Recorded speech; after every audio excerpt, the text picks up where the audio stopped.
A hard rain hammered the sheet metal rooftops of Seafront Vista's temporary offices, turning the half-finished construction site into a maze of slick concrete and tangled rebar.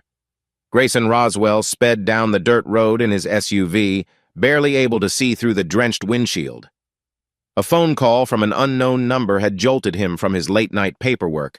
Someone whispered about unauthorized changes to the project's blueprint, telling him to come alone and see for himself. Lightning sliced across the sky the moment he slammed the vehicle door shut. The night's chill seeped through his jacket. He flipped his hood up but was soaked in seconds. A forklift sat abandoned under a flickering floodlight, its headlights cutting ghostly cones through the downpour. Everything felt wrong, too quiet, too empty. "Mr. Roswell?" A startled voice came from behind a stack of plywood. It was Kieran Doyle, the site foreman Grayson had hired a month ago. The man's eyes were wide, and he clutched a flashlight like it was a lifeline. "Kieran?" Grayson said. "What are you doing here this late?" Before the foreman could answer, a gunshot cracked the air. Grayson's heart lurched as the echo bounced off steel beams. Kieran immediately ducked behind the wood, trembling. Grayson pressed his back to a nearby shipping container, pulse pounding in his ears. "Stay down," he mouthed. The stench of gunpowder felt almost tangible, cutting through the odor of wet concrete. He peered around the edge of the container, breath tight. A second shot rang out, sharper than the first. Grayson glimpsed Raynard Harrington for a split second, his figure illuminated by lightning. Raynard's typically well-groomed hair was plastered to his forehead, and his expression looked furious. He was stalking someone or something in the dark. The next flash of lightning revealed Raynard raising a gun, pointing it toward a shape sprinting behind metal scaffolding. Another deafening crack. Then Grayson's phone buzzed. The screen read Veronica. His wife's name sent a rush of mixed emotions through him: confusion, worry, anger. He pressed the phone to his ear, crouching behind the container. "Grayson," Veronica said. Her voice had an icy edge. "Where are you right now?" He tried to steady his breathing. "I'm at Seafront Vista. Shots have been fired. You shouldn't be there," she cut in. "Go home. This doesn't concern you." "Doesn't concern me?" Grayson hissed. "This is my project. What the hell is Raynard doing with a gun?" Rain hissed and hammered the phone line, making it crackle. Veronica's voice sounded almost mechanical. "Listen to me. Turn around and leave. Don't get involved in matters beyond your understanding." His grip on the phone tightened. "Whose matters, Veronica? Because I see Raynard right now and he's—" "Enough!" she snapped. "Just leave!" The call ended abruptly, leaving Grayson with a dull beep. Anger coursed through his veins, overshadowing any fear. Lightning exploded again, revealing the site in stark silver light. He caught Raynard's silhouette sprinting deeper into the construction zone. The figure Raynard was chasing had vanished. Grayson darted back to Kieran, who was now crouched next to a pallet of bricks, wide-eyed. "Kieran, get out of here," Grayson said. "I'll handle it." "Are you sure?" Kieran's voice wavered. Grayson nodded. "I'll call the police if this gets worse." A third gunshot tore open the sky, forcing both men to flatten themselves against the cold, wet ground. Grayson felt his heart punching against his ribs. In that instant, adrenaline sharpened every sense. He smelled rust and rain, tasted the metallic tang of fear on his tongue. Then, silence. No footsteps, no more shots. Just the pounding rain and thunder rumbling overhead. Cautiously, Grayson crept toward the makeshift office where the project blueprints were kept.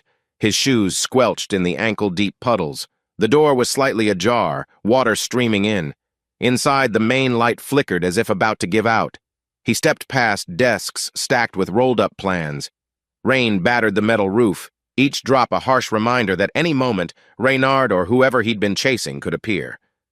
Grayson's gaze swept across half-finished diagrams pinned to a corkboard. Something was off. Certain red markings were scrawled on the master layout of Seafront Vista codes he'd never approved. Encrypted notes? Additional structural expansions that didn't match the official design? His phone buzzed again, nearly making him jump. It was a text from the same unknown number. A chill that had nothing to do with the rain crawled down his spine.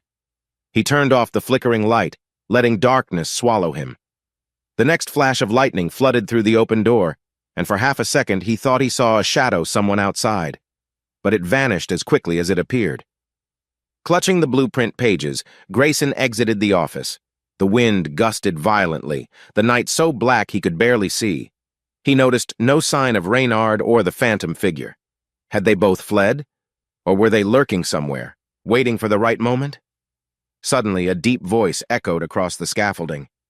"You shouldn't have come here, Roswell." It was Reynard, hidden among the pillars. Grayson froze, chest tight. He opened his mouth to respond, but thunder boomed, drowning his voice. When the thunder passed, Reynard was gone. No footsteps, no sign of retreat. Grayson stood alone in the unrelenting storm, cold and soaked to the bone. He clutched the blueprint sheets against his chest, pulse pounding with a new awareness. Seafront Vista wasn't just a construction site, it was a loaded gun with someone's finger on the trigger. The morning sun felt almost surreal after the violent storm. Seafront Vista looked different in daylight. Stacks of lumber, rebar cages, and idle excavators glistened under a mild breeze. Yet Grayson couldn't shake the memories of gunshots and Reynard's menacing silhouette from the night before. At 9 sharp, he arrived at the towering glass building downtown that housed Roswell Harrington Developments. The security guard in the lobby gave him a polite nod, apparently unaware of any late-night drama. Grayson forced a brief smile but couldn't quell the churning in his gut. Up on the 12th floor, the atmosphere was tense. A handful of junior associates rushed around with coffee cups and laptops, their eyes darting to a closed conference room at the end of the hallway. Grayson's phone buzzed. Veronica. Veronica. Text. "We're waiting. Don't be late." He exhaled slowly and headed for the conference room. Through the glass walls, he saw Veronica Harrington seated at the head of the table, posture poised, wearing a navy blazer that matched the color of her cold stare. Reynard Harrington stood near the projector screen, arms crossed, jaw clenched. Neither looked thrilled to see Grayson. "Good morning," Grayson said, stepping inside and setting his briefcase down. "I assume we're discussing last night." Veronica's glossy nails tapped on the desk. "We're discussing the rumors you insist on spreading about gunshots and trespassers at Seafront Vista." Her tone was clipped but controlled, more businesslike than personal. Reynard didn't move from his spot by the screen. "You panicked some of our junior staff," he said flatly. "They think the construction site is haunted or something." His smirk was laced with condescension. Grayson felt a tremor of anger flare up. "I heard gunshots. I saw you. You were shooting at someone." He glanced pointedly at Reynard's stance. Veronica interlaced her fingers. "My brother might have confronted a trespasser, but there were no actual gunshots. Perhaps it was just machinery backfiring in the storm." Grayson grit his teeth. "Are you serious? Machinery backfiring? I'm not stupid, Veronica." She shot him a warning look. "Let's remain professional. We have an investor call with our father, Harold, in 5 minutes. We'll clarify that everything at Seafront Vista is moving along smoothly." She leaned forward. "I expect your cooperation." Before Grayson could retort, Reynard switched on the projector. A stoic image of Harold Harrington filled the screen, the video call connecting with a brief fuzz of static. Harold wore an impeccably tailored suit and carried the regal air of a man used to controlling every situation. "Veronica," he greeted, then offered a cool glance toward Grayson. "And Mr. Roswell. I trust you've sorted out the issues from last night's storm." Grayson clenched his fists beneath the table, resisting the urge to spill every detail. Harold's gaze bore into him, demanding compliance. "Yes, sir," Grayson forced out. "We're looking into it." Reynard cleared his throat. "Father, construction schedules remain on track. We had a minor power outage, but it's under control." Grayson burned inside. "Minor power outage? You fired a gun, you maniac." He swallowed his frustration, not wanting to sabotage the entire business in front of the old man. They needed clarity, not meltdown, at least not yet. Harold eyed them from behind the camera. "Good. I want no delays. Our overseas partners will not tolerate setbacks." As the call ended, Veronica pivoted her chair to face Grayson directly. "Don't compromise Seafront Vista. Everything we've built depends on that project finishing without controversy," Reynard added. "And that means you keep any wild stories to yourself." Grayson stood, pressing his palms on the polished table. "Look, Last night wasn't my imagination. The site isn't secure, and there's something going on with the blueprint modifications I never approved. Veronica's jaw tightened. We're not discussing blueprint modifications in this meeting. No, but we need to, Grayson snapped. He rummaged in his briefcase, pulling out a partial diagram he'd grabbed last night. Who made these red line changes? They're not in the official city permit. Reynard's smirk faltered for half a second. We're exploring new expansions, that's all. Nothing to worry about. Veronica rose to cut the tension. Let's schedule a separate session, Grayson. Right now, we have calls to handle. She picked up her phone, glancing at him with a silent warning. Thank you for your input. Feeling shut out, Grayson had no choice but to leave. Out in the hallway, he fought a swirl of anger and helplessness. He texted Everett Kingston, his head of security, to meet in private.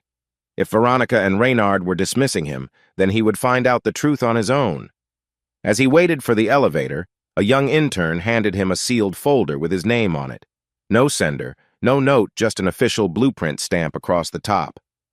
Inside lay pages of structural alterations for Seafront Vista, hidden compartments, reinforcement details, weird architectural codes.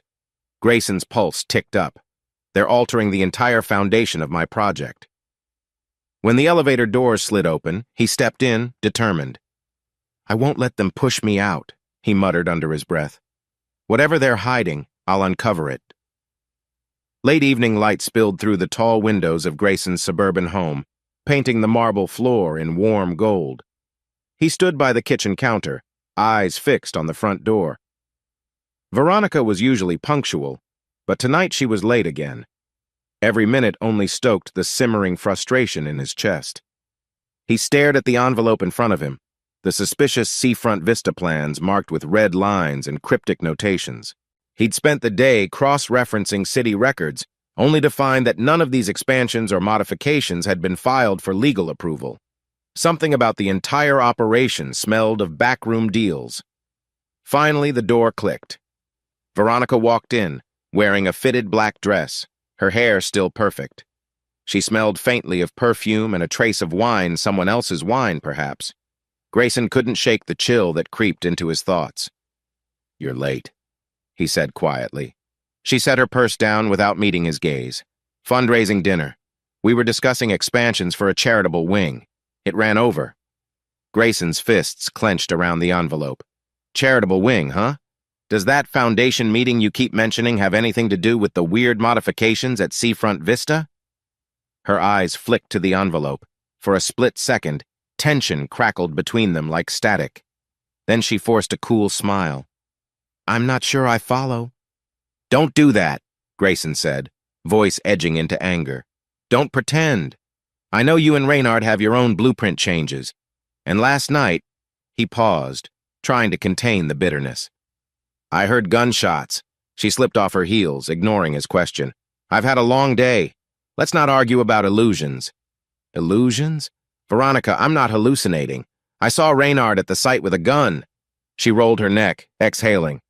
Fine. If my brother decided to chase off some trespasser, that's his business. It doesn't mean you barge into every conflict. You're overreacting.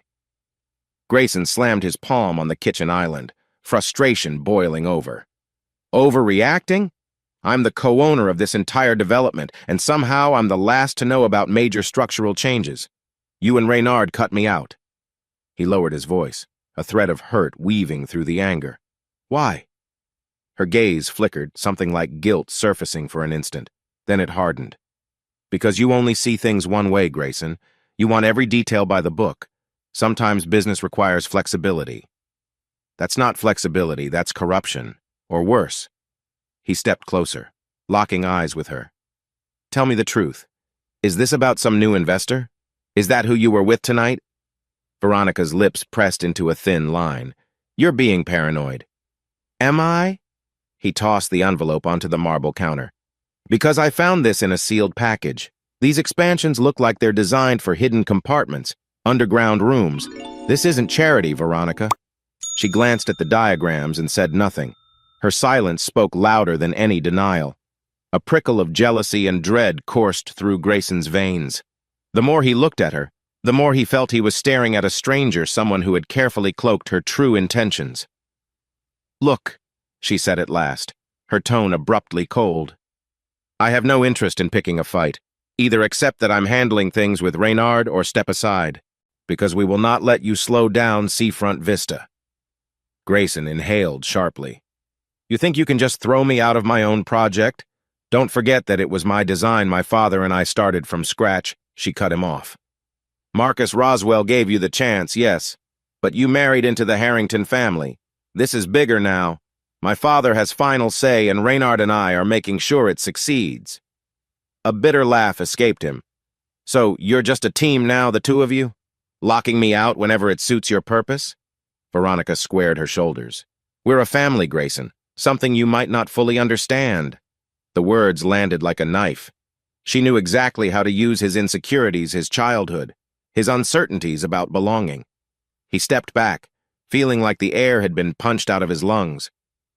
"I see," he said softly, the anger curling into quiet resolve. "Then I'll be careful about trusting either of you." He gathered the envelope and left the room, ignoring the knot in his gut that told him something was deeply wrong. He couldn't shake the suspicion that there was more at stake than just an over-budget project. Upstairs, he entered his home office, locked the door, and powered up his laptop. He inserted a small audio device into the USB slot. If Veronica and Reynard refused to be honest, he'd find proof of what they were hiding. With the same methodical approach that had made him a success in real estate, Grayson began searching digital footprints, meeting logs, and phone records. The hush of the house wrapped him in an uneasy solitude. As he worked, images of Veronica's icy expression collided with the memory of Reynard's silhouette in the rain. A pit formed in his stomach. This wasn't just business, it felt like betrayal. Sunrise painted the sky pale orange when Everett Kingston tapped on the office door in Grayson's private suite.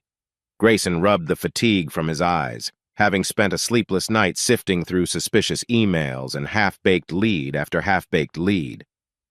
"You look like hell," Everett said, stepping inside. He wore a casual blazer over jeans and carried 2 steaming cups of coffee. "Figured you'd pull an all-nighter." Grayson took the coffee gratefully. "Thanks. I've been trying to piece together any link between Veronica, Reynard, and these weird blueprint notes." Everett sank into a chair opposite the desk. "So, what did you find?" Grayson sighed. "Not much. A lot of erased files from our shared server. Camera logs from last night are missing. Conveniently. It's like someone with admin-level access wiped everything." Everett pursed his lips. "Well, we do have our own security backups, but those are off-site. I can check them." "Who else has that level of admin access?" "Probably Reynard, maybe some top IT staff."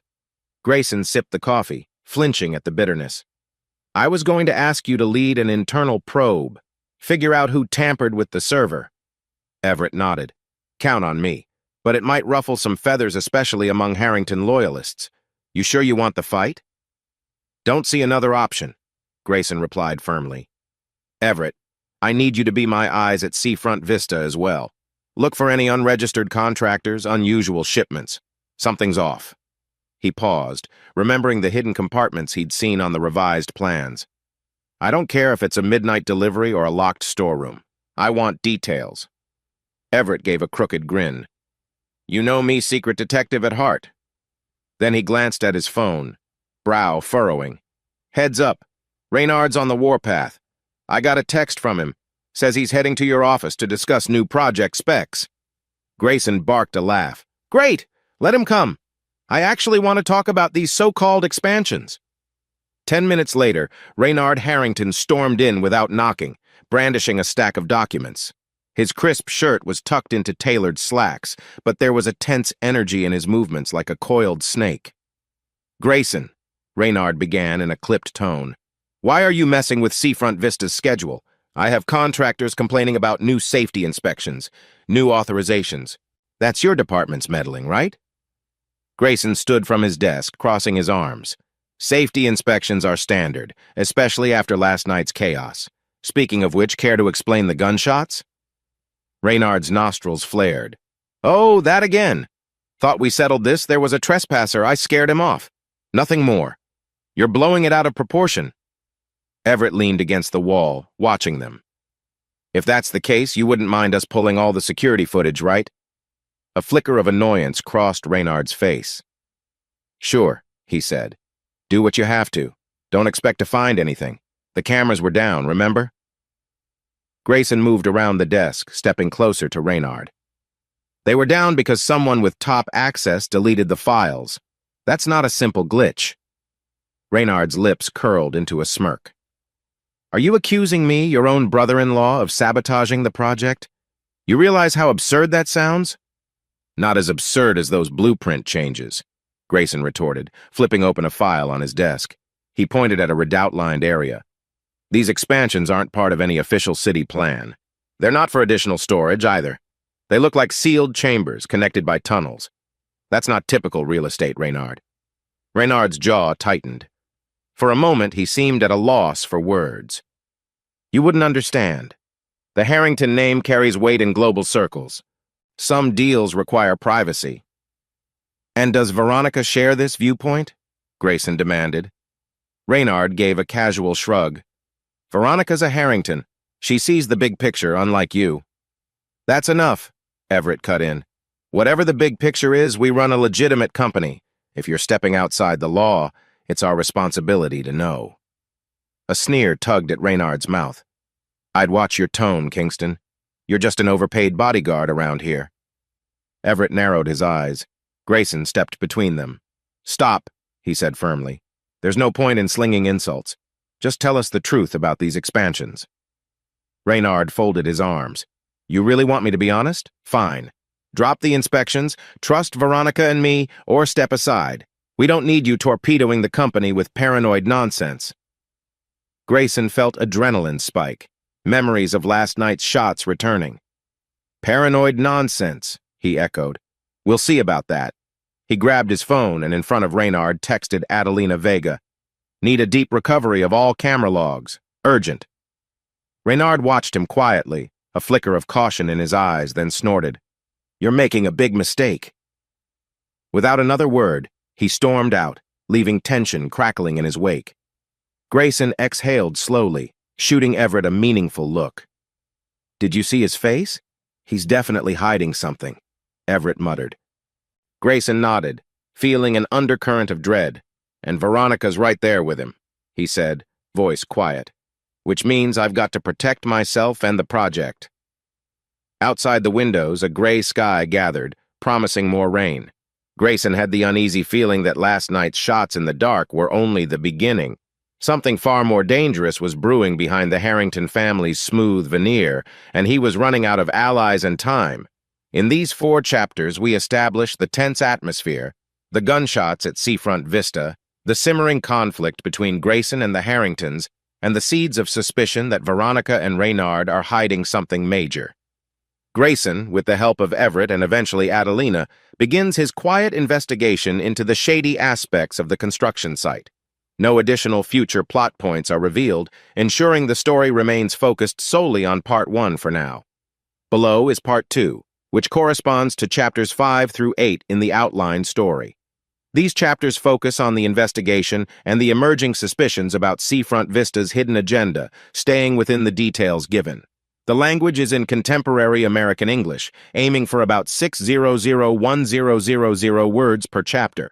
Additional minor characters or subtle details may appear for realism, but no events beyond Part 2 are described. Each chapter stands on its own while continuing naturally from Part 1. A warm breeze washed over Grayson Roswell as he entered a dimly lit vintage restaurant on the edge of downtown.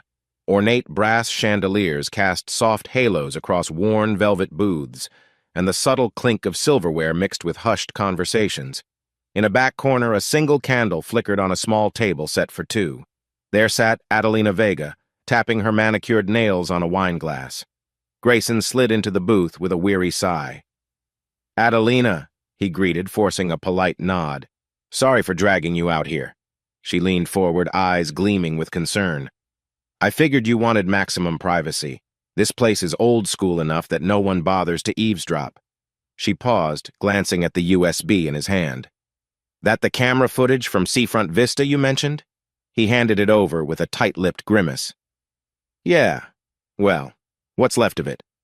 Adelina pursed her lips. You said you suspect the original files were wiped, right? Grayson rubbed the back of his neck, recalling the tension in his office that morning. Our entire security backup is missing for a critical window last night, conveniently the same time gunshots were fired. I need you to restore whatever you can. He swallowed, lowering his voice. Everett is also running an internal investigation, but he's hitting walls. She turned the USB drive between her fingers. You've riled someone with serious tech connections, possibly bigger than your typical corporate sabotage. Her brow furrowed, reflecting a mix of curiosity and worry. Is this because of Raynard Harrington? Or, she hesitated. Veronica? Grayson exhaled, his gaze drifting to the flickering candle. I don't want to point fingers without proof, but I can't ignore that both of them are acting strange. They're hiding something. The waiter appeared, offering a menu. Adelina waved it off. Just water, please. She turned back to Grayson. You look terrible. Maybe order something. Food might stop you from grinding your teeth. He gave a half smile. Sure. Then he placed a quick order for a light meal. Once the waiter disappeared, he leaned in. Adelina, you know how you said some issues might link to bigger players?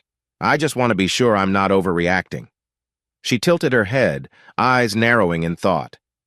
I've seen this pattern in cyber attacks or hush-hush real estate deals. Hidden expansions, off-their-chord building designs could point to money laundering or high-stakes espionage, especially if foreign investors are involved. I'd be careful. Grayson's stomach clenched. Right, he said quietly, letting the weight of her words sink in. The idea that Seafront Vista, his pride and joy, could be turned into some illicit operation was almost too much to bear. Their waiter returned with a small plate of grilled shrimp and a chilled bottle of water. Adelina signaled for him to leave them alone. As soon as he was gone, she pulled out a sleek laptop from her bag.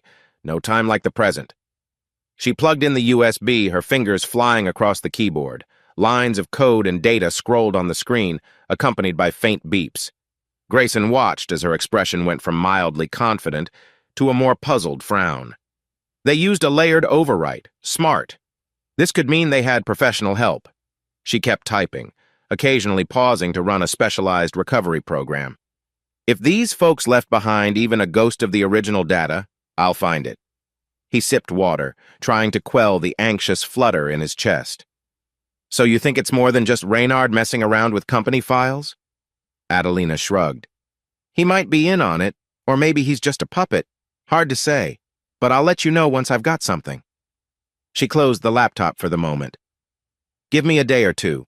Meanwhile, watch your back. And if you feel unsafe... Unsafe? Grayson repeated with a hollow laugh.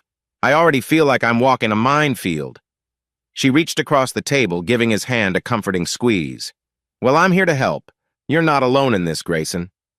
He breathed in, gathering himself. Thanks, he murmured.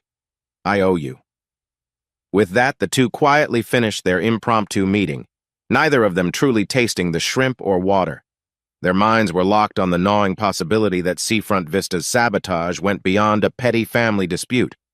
Grayson felt the chill of betrayal stirring again, sensing the darkness about to unfold. Hours later, well past dusk, Everett Kingston stood beside Grayson in a small security office perched above the bustling downtown streets. The neon glow from nearby billboards colored the room in shifting pink and blue hues. Stacks of monitors displayed various camera feeds from Seafront Vista, though most were the regular live loops. This is the backup footage Adelina partially restored, Everett said, popping a flash drive into the main console. He clicked through a folder named Recovered_Logs. It's incomplete, but let's see what we've got. Grayson leaned against a counter, arms crossed tightly. Any better luck than we expected? Everett's mouth twitched. Adelina found something in the timestamps. One small clip remains like they missed wiping it because it was mislabeled. He double-clicked a file labeled temp2_1, MKV. A grainy video flickered on screen. The vantage point showed the far side of the construction site near an auxiliary storage shed. Through the pixelation, they could discern Raynard Harrington standing with two men in dark suits. Lightning occasionally flashed, illuminating the men's faces. One was older, with sharp cheekbones, speaking in hushed tones. The other balanced a cell phone, scanning the perimeter. Grayson's jaw clenched. "Who are they?" Everett paused the video at a clearer frame. "No immediate ID, but definitely not your average subcontractors." He squinted. "Look at that emblem on the briefcase. Looks foreign, maybe from an investment group or a consulate." They watched as Reynard guided the men toward a half-hidden entrance, an unmarked door that clearly wasn't part of the original blueprint. The men vanished inside, and the footage ended abruptly with static. Grayson's heart thudded. "That door leads to the basement near the foundation. I never approved any sub-level expansions." Everett rubbed his temple. "So now we've confirmed Reynard's involved with outside players. They're moving around in the middle of the night, probably the same time you heard those gunshots." Grayson let out a slow breath, recalling Adelina's warning. "This is bigger than I imagined. Possibly some international link. Explains why Veronica keeps shutting me down. She and Reynard must be in on this. And the shooting? Maybe they were scaring off someone who saw them." Everett nodded grimly. "We'll have to see if we can pinpoint who those men are." Grayson turned away, his reflection in the dark window looking unfamiliar, troubled, angry. "We can't go public yet. We need more than a minute of glitchy video. But I'm going to confront Veronica. I'm done playing polite." Everett shifted, placing a hand on his friend's shoulder. "Go easy, man. She's your wife. This is messy. The last thing you want is to put yourself in a legal bind, especially if she's got Harrington money backing her." Grayson pressed his lips together, rummaging for composure. "I'll try. But I need to know where she stands.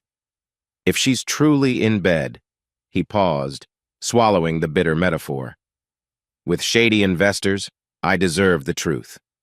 Everett patted his shoulder. "I got your back. Meanwhile, I'll run a face recognition attempt on these guys. No guarantees, but maybe we'll catch a lead." They parted with a tense handshake, the hum of the city below them. Each step Grayson took away from that security office felt heavier. The truth flickered before him like a neon sign. Seafront Vista was compromised, and the Harrington family was at the center of it all. The question was, how deep does Veronica's loyalty run to him, or to her family's secrets? Night deepened into early morning when Grayson finally returned to the sleek, modern villa he shared with Veronica. Floor-to-ceiling windows offered a view of a moonlit garden, but the beauty of the place felt hollow compared to the tension thrumming in his veins.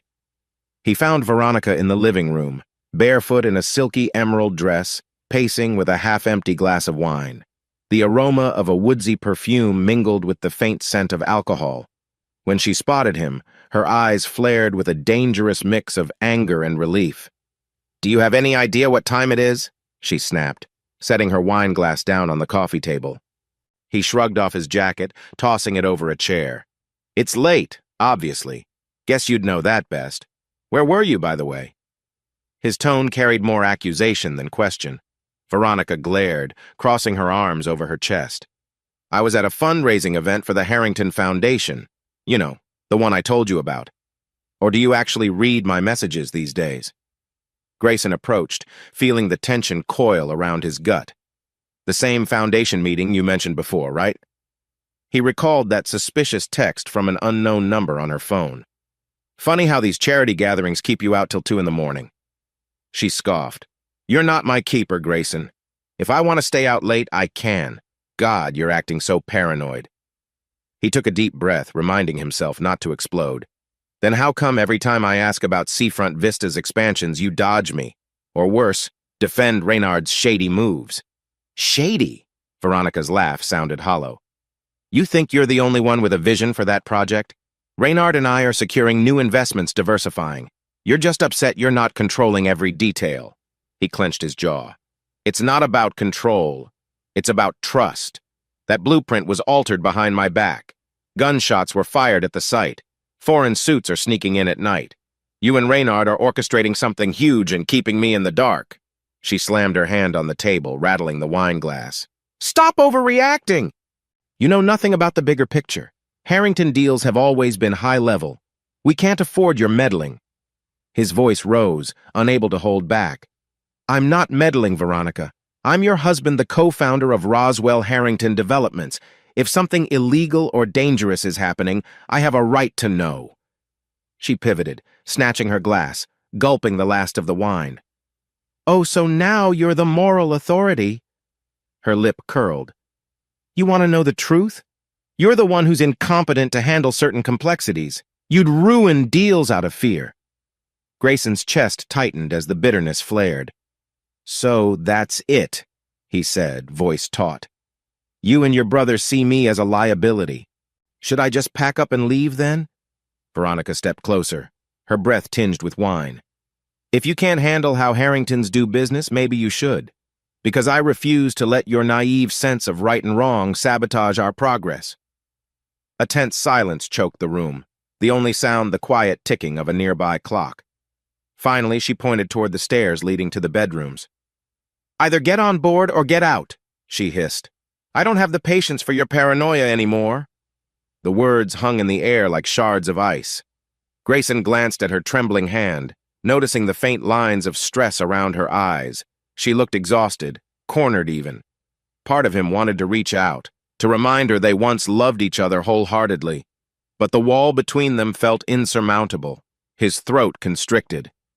"If that's what you want," he said quietly, "then fine.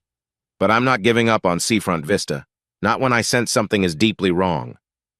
Veronica turned away, arms wrapped tight around herself. "Suit yourself," she murmured, voice cracking slightly. "I'll be upstairs." She disappeared, leaving Grayson to stare at the empty space she'd left behind. His heart pounded with conflicting emotions, anger, betrayal, a flicker of heartbreak. He knew now that his marriage was on the brink, and if he kept digging, the rift might only grow deeper. But he couldn't stop. Too much was at stake. The next morning, Grayson left the house before Veronica woke. He needed a cooler head and a place to think. An hour later, he parked near a rundown garage in a less polished part of town. Rust marred the old sign that read Roswell Automotive, where his adoptive father, Marcus Roswell, had run a small business for decades. Inside, the smell of motor oil and rubber hung heavy. Marcus emerged from beneath a battered sedan, wiping grease-stained hands on a rag. He looked up, gray hair tousled, a flicker of worry crossing his features. "Kid," he greeted, using the old nickname, "you look like you haven't slept in days." Grayson managed a weary smile. "Guess that's accurate. Mind if I vent a bit?" Marcus motioned him to a back corner of the garage, where a couple of worn chairs sat near a tool chest. "Have a seat. Coffee's in that thermos if you can handle it, Black." Grayson sank down, letting out a long breath. He told Marcus about the midnight gunshots, the suspicious basement expansions, the foreign men, and how Veronica practically threatened to kick him out if he kept prying. Throughout the story, Marcus's brow furrowed, his gaze darkening. "Sounds like Harrington business, all right," Marcus muttered. "I've told you 1,000 times Harold Harrington doesn't play small. When I took you in years ago, I knew messing with that family down the line would be risky." Grayson rubbed his forehead. "I never thought it would come to this. I mean, I know Harold's old money and has resources, but I hoped Veronica wasn't going to become his puppet. Now I don't even recognize her." Marcus placed a reassuring hand on his shoulder. "Listen, son, that family will do anything to protect their empire.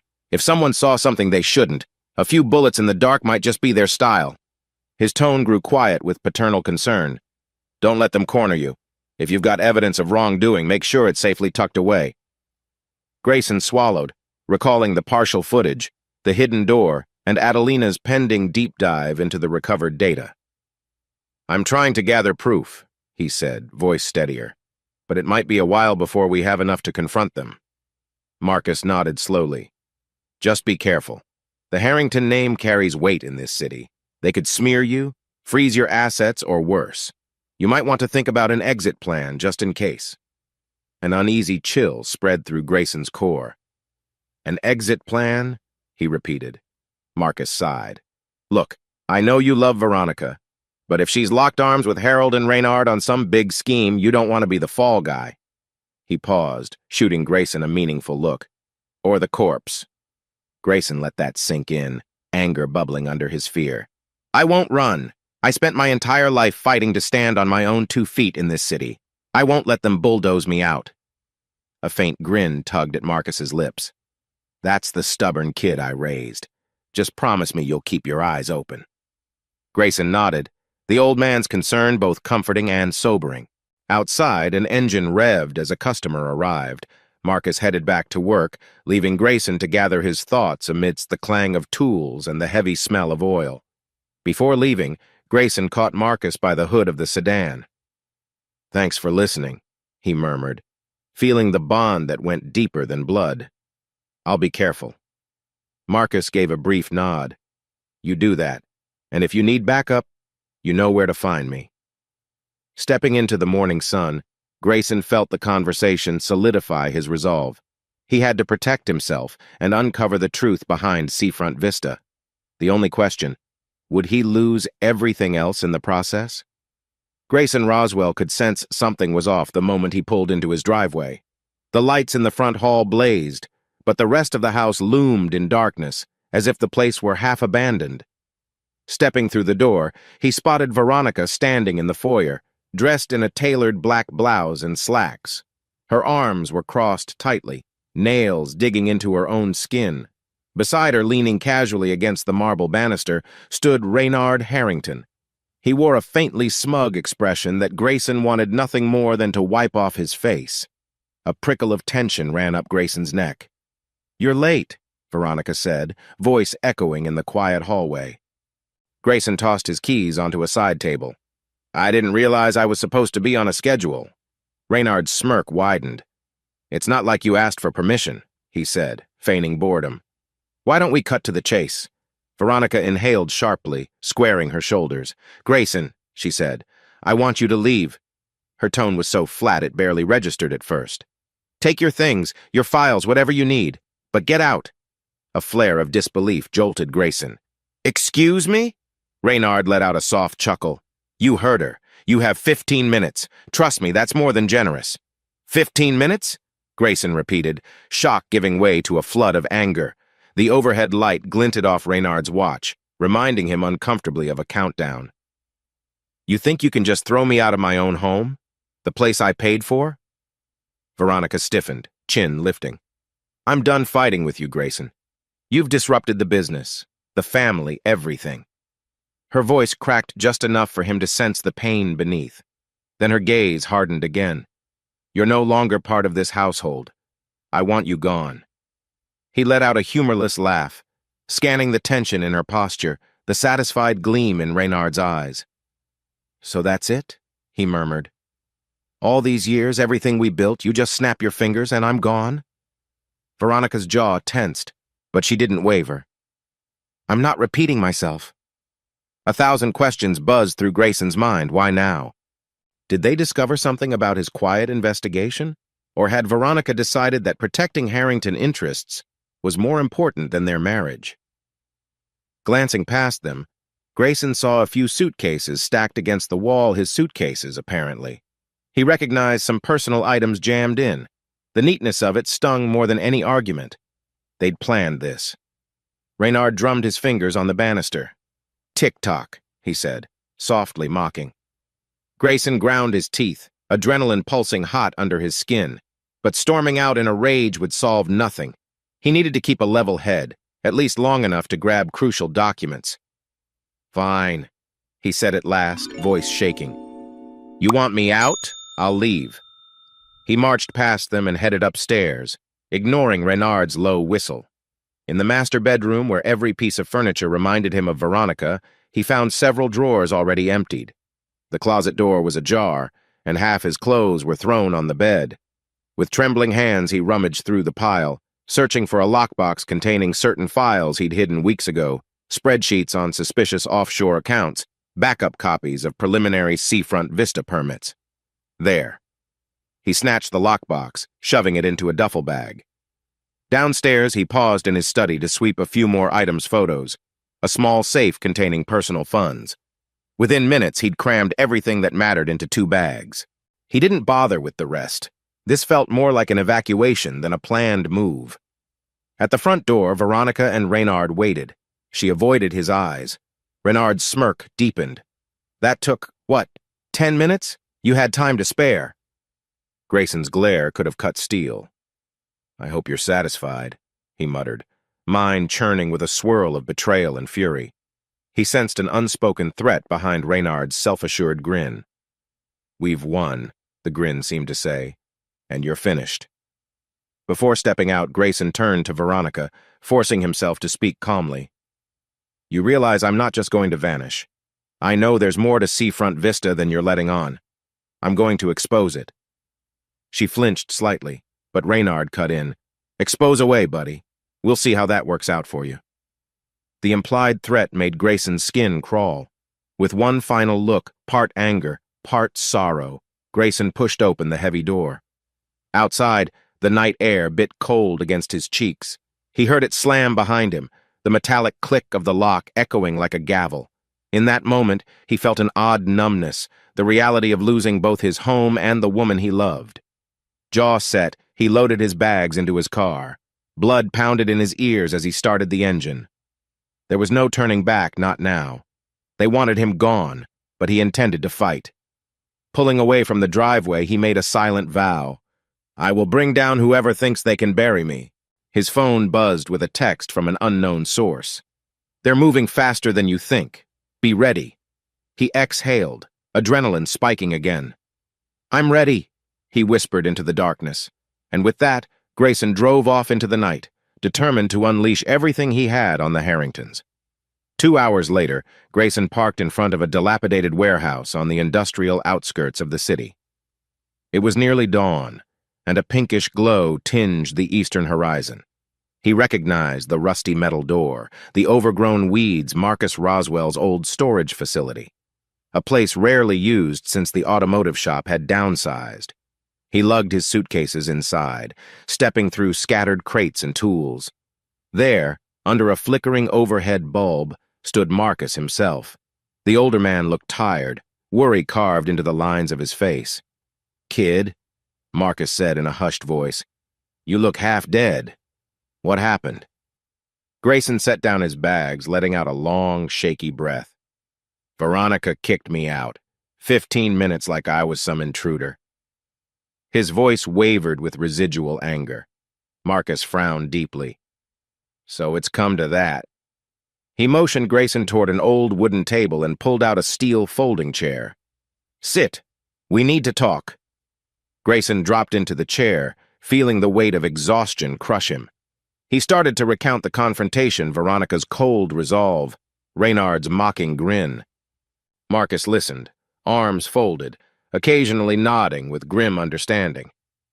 "You were right," Grayson concluded, bitterness rolling off his tongue. "You warned me, but—" He trailed off, pressing his palms to his eyelids.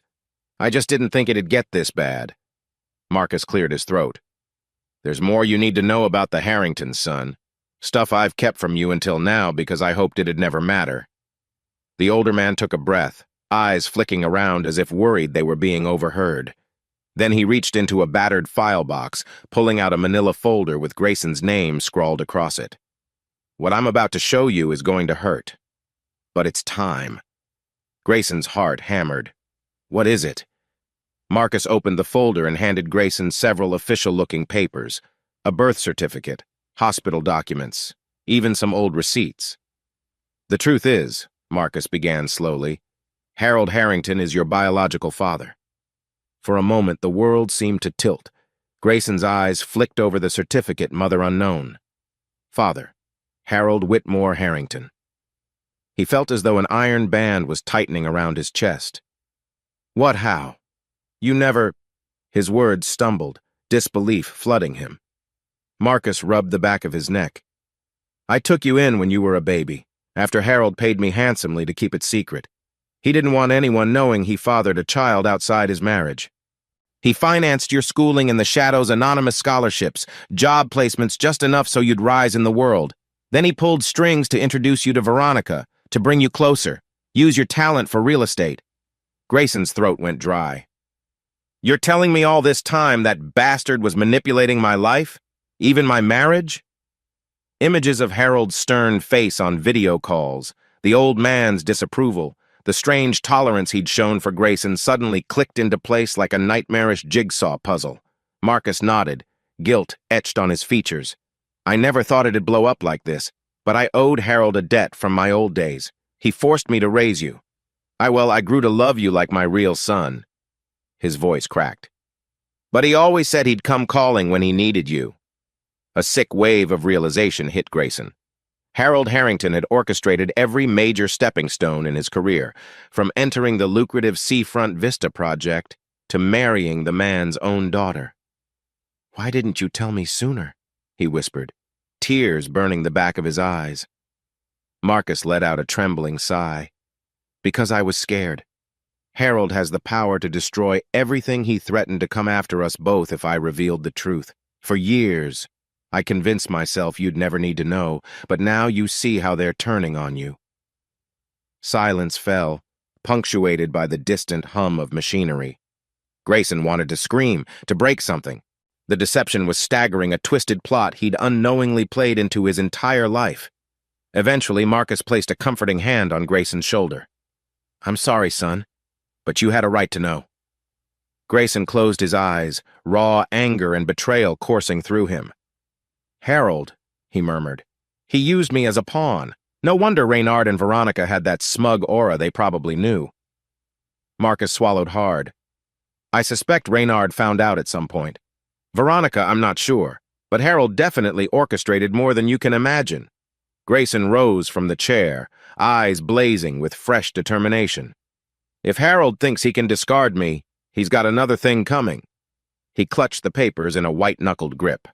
"I'm not letting them get away with any of this. No more secrets." His phone vibrated with a new message, but he ignored it for the moment. Fury and hurt twisted together in his chest. He threw a quick glance at Marcus, voice dropping low. "I can't stay in the dark any longer. I have to go after them hard." Marcus nodded solemnly. "I'm on your side, kid. Whatever you need." Grayson tucked the damning documents under his arm. "Then let's make them regret ever crossing us."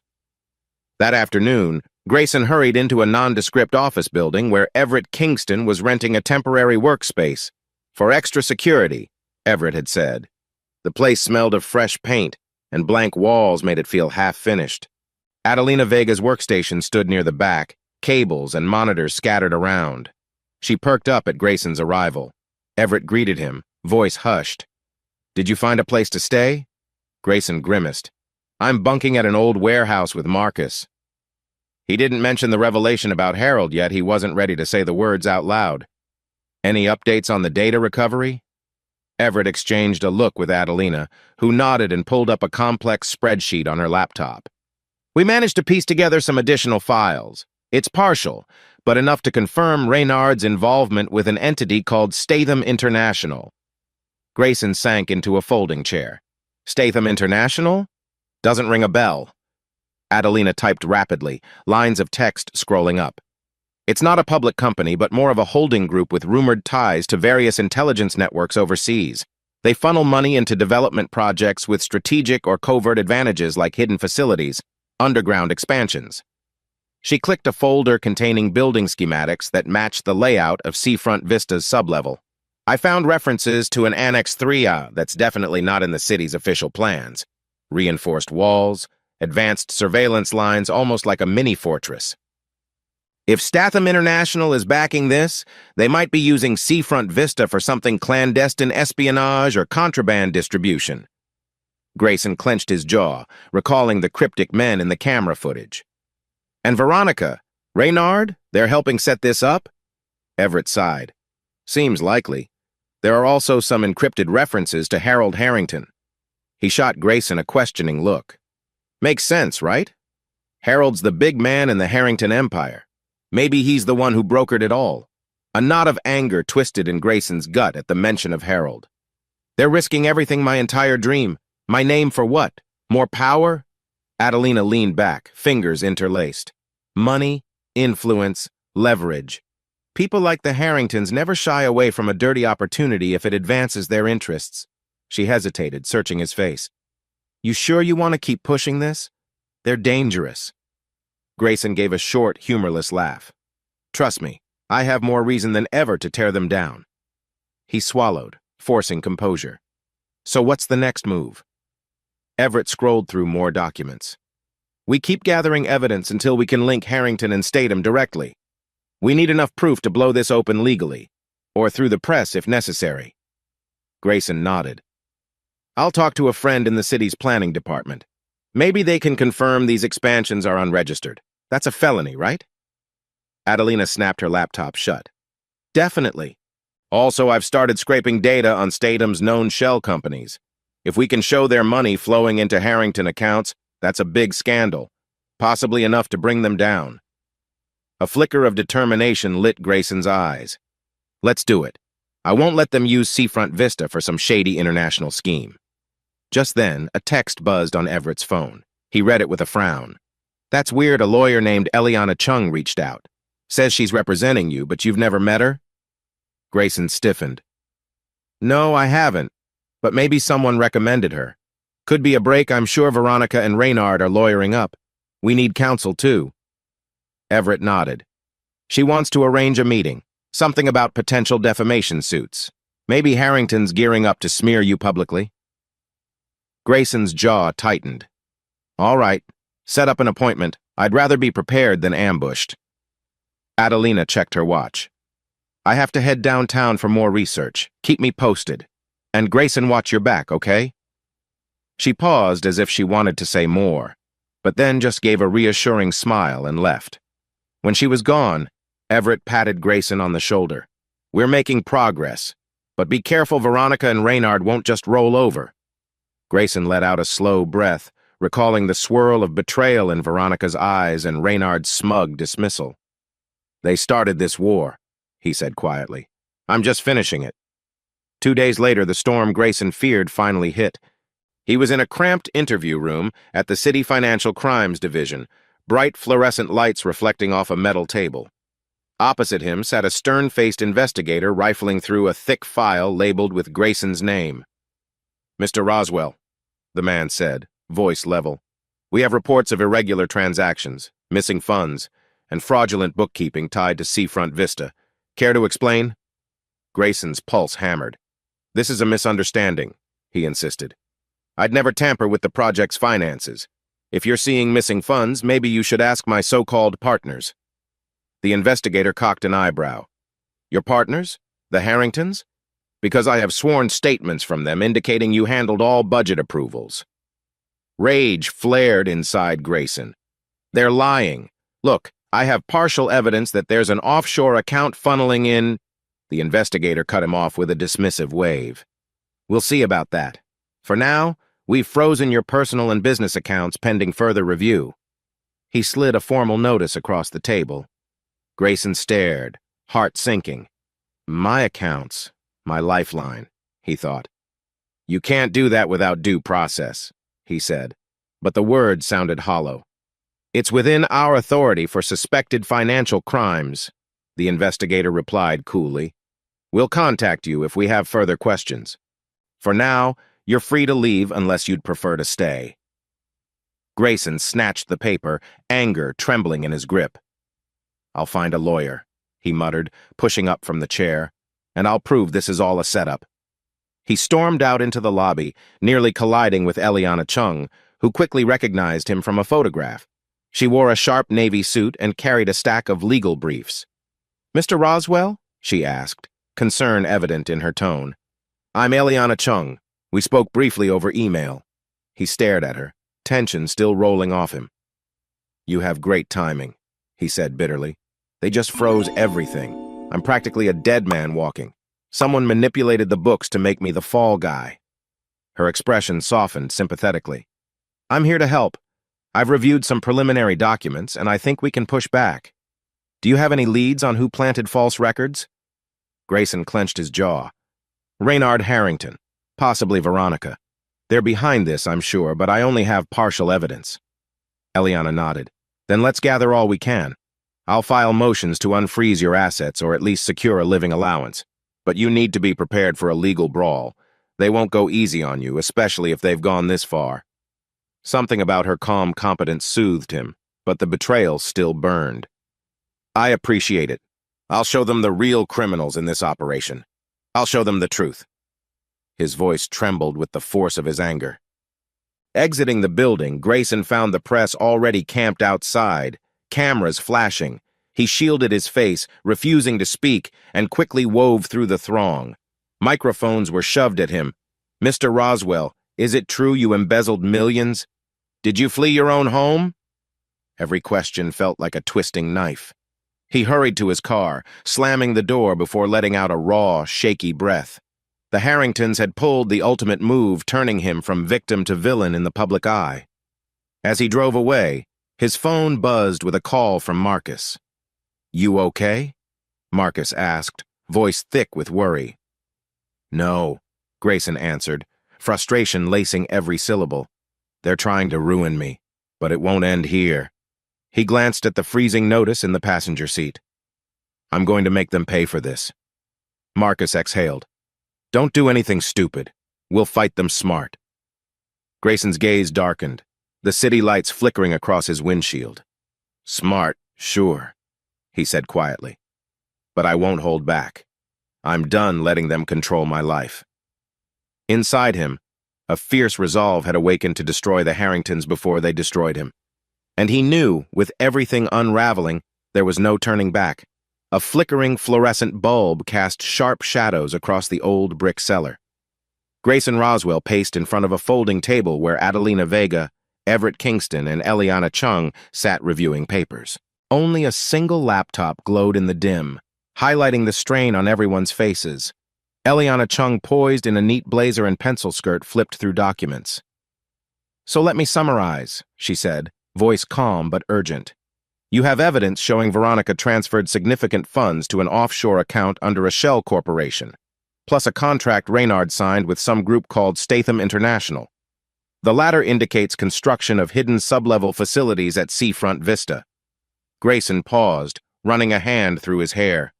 "Yes, that's the key to exposing them. If we go public with proof that Seafront Vista was never intended to be a standard real estate venture, the Harrington name could lose all credibility." Everett leaned forward, arms on the table. "But going public too soon is risky. They've already framed you for financial crimes. If you fling accusations without a solid foundation, you'll look desperate." Adelina nodded, tapping a pen against her temple. "We need something that can't be brushed off.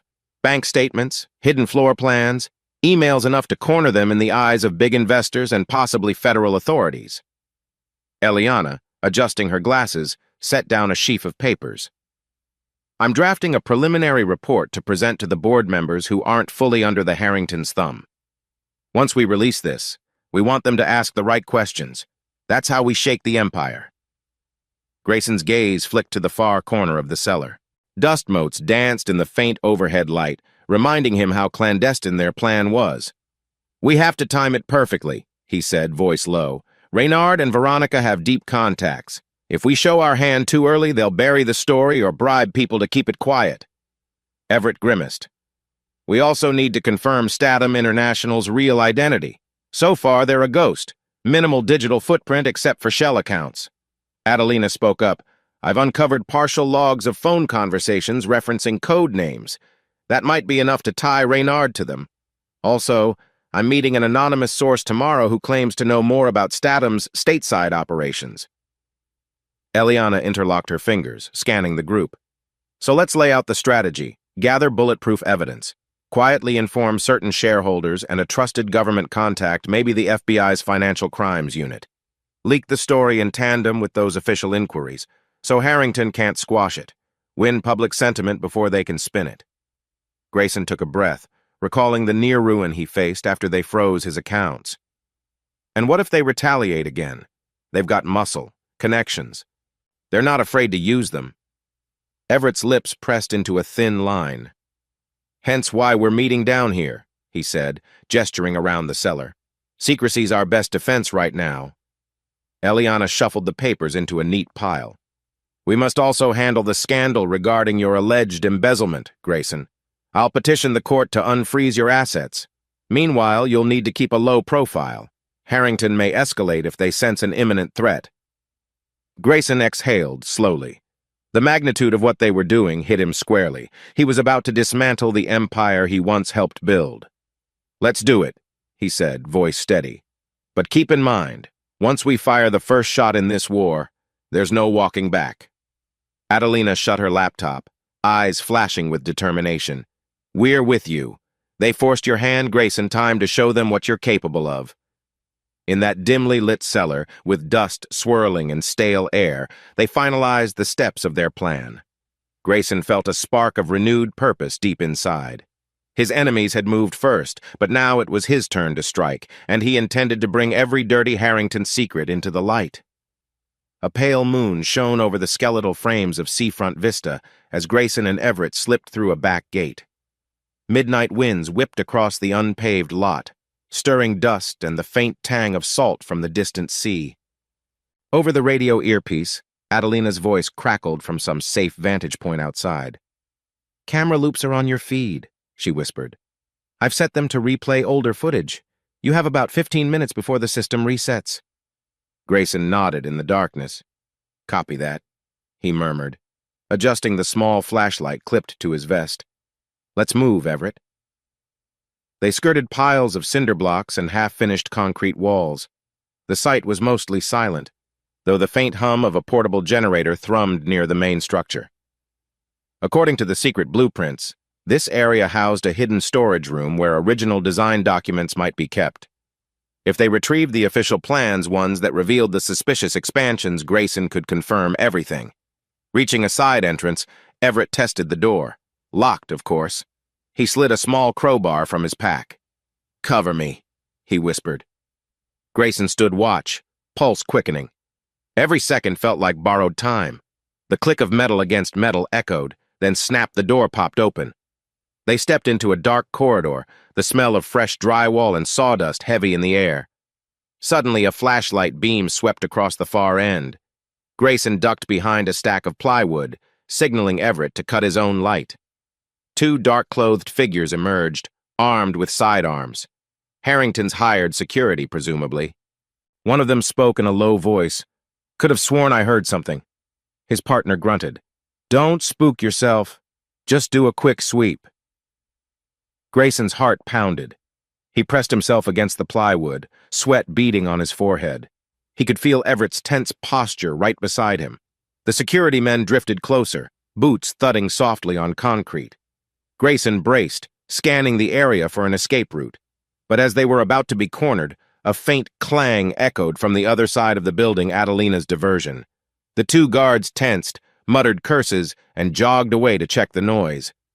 Grayson exhaled a silent prayer of thanks.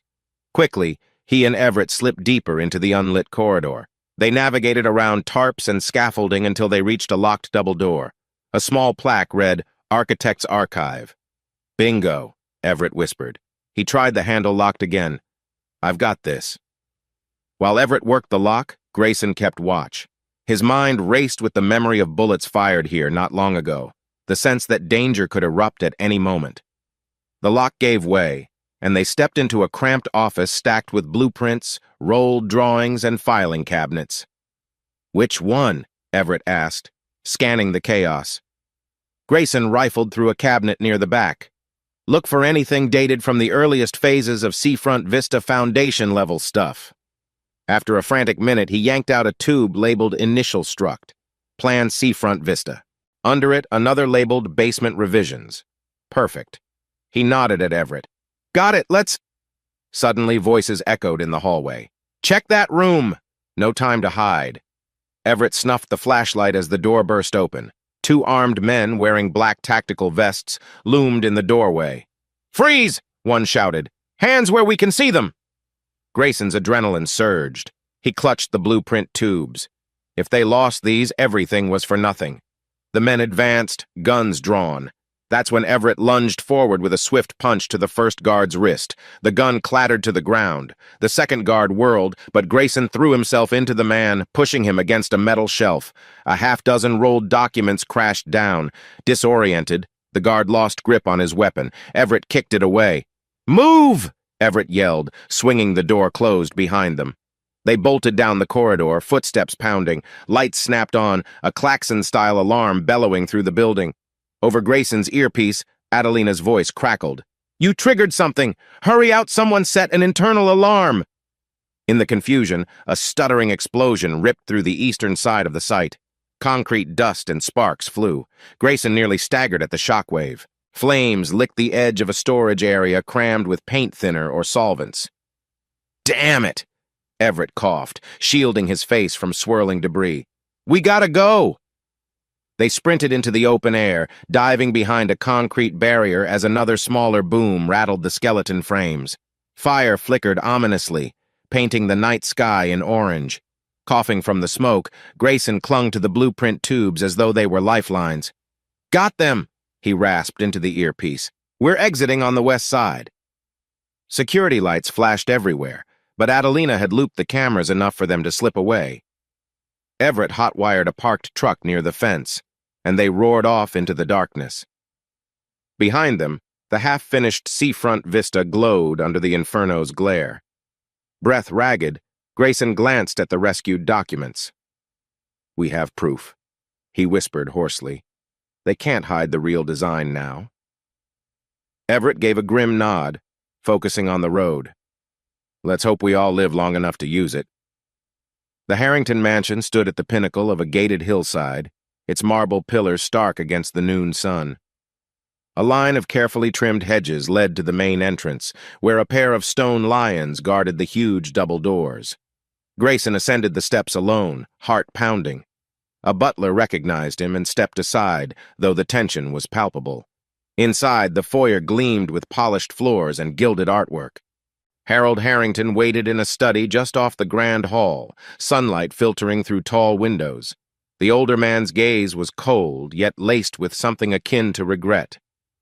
"You arrived faster than I expected," Harold said quietly, hands clasped behind his back.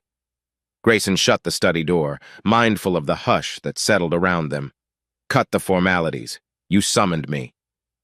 He tried to mask the swirl of emotions: anger, betrayal, a twisted sense of fatherly connection he wished he didn't feel. Harold exhaled, motioning to an ornate chair. Grayson refused to sit.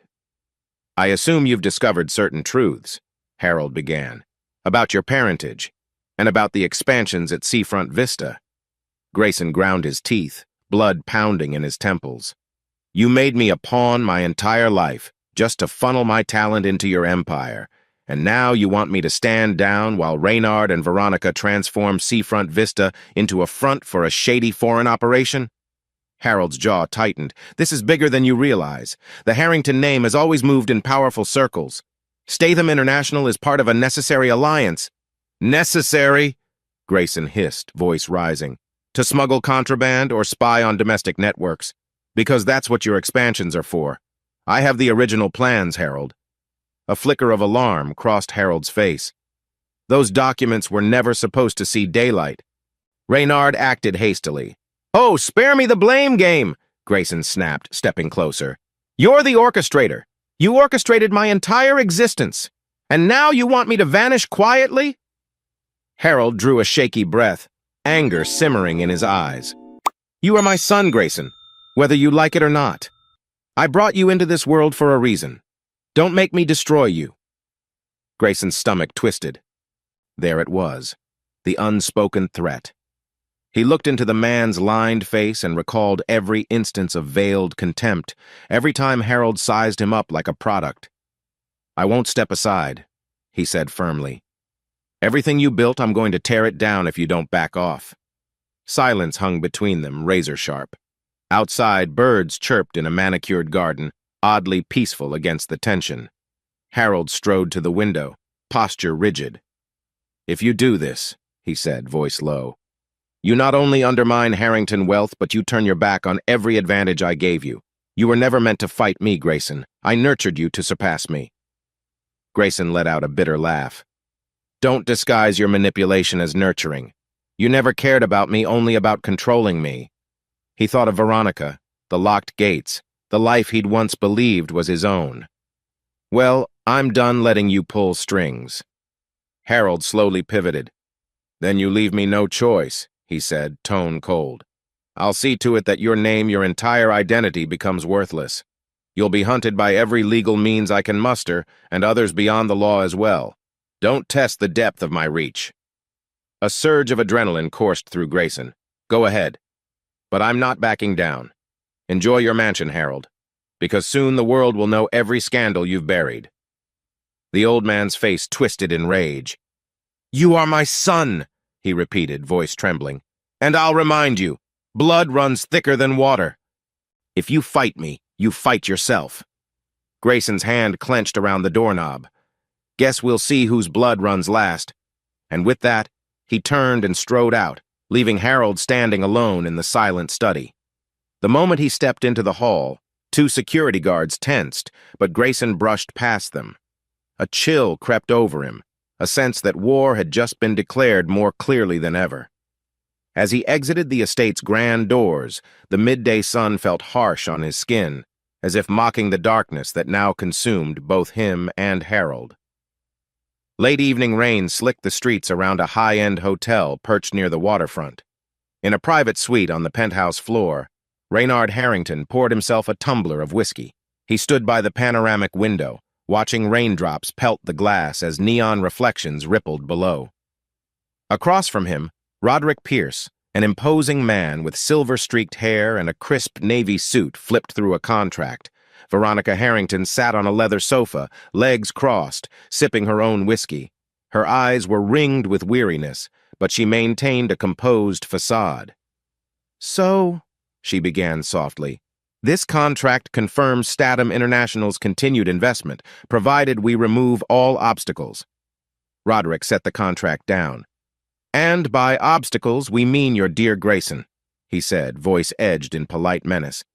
He took a seat, crossing his legs. "We're aware of the trouble he's stirring, trying to leak information about the basement expansions and your offshore arrangements."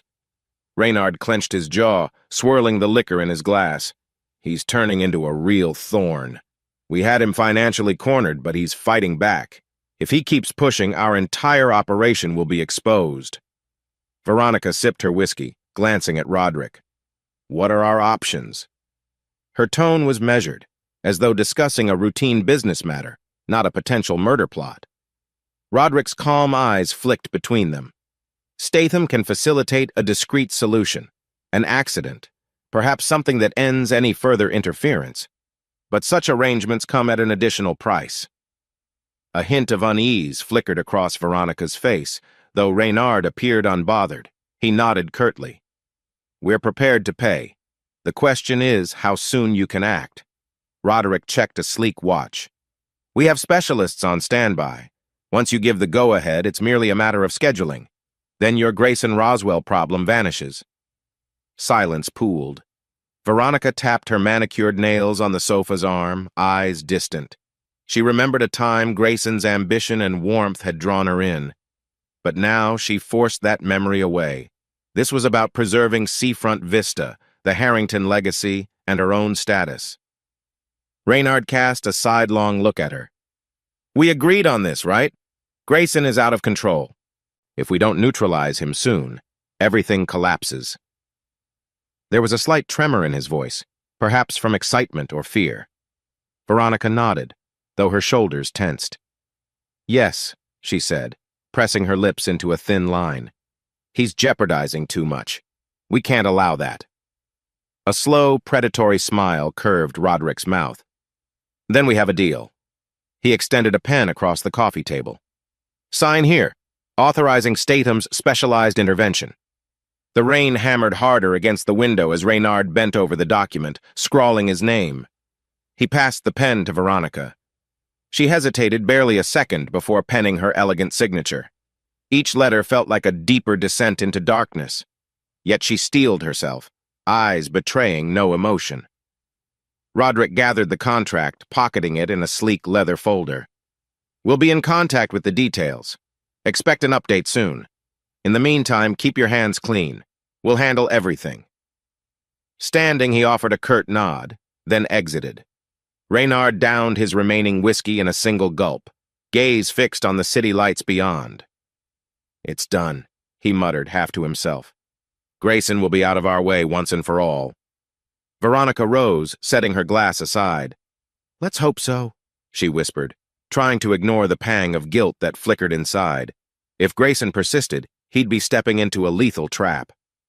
Outside, Thunder rumbled over the dark harbor. The Harringtons had reached the point of no return, signing a pact that pledged violence and secrecy in exchange for preserving Seafront Vista's twisted ambitions. The storm battered the windows, as though nature itself condemned the deal they'd just made. Grayson meets Detective Liana Morales to present evidence against the Harringtons. A pale morning light filtered through the glass walls of an upscale cafe by the harbor. Grayson Roswell sat at a discreet corner table, tension humming in his veins as the aroma of fresh espresso wafted around him.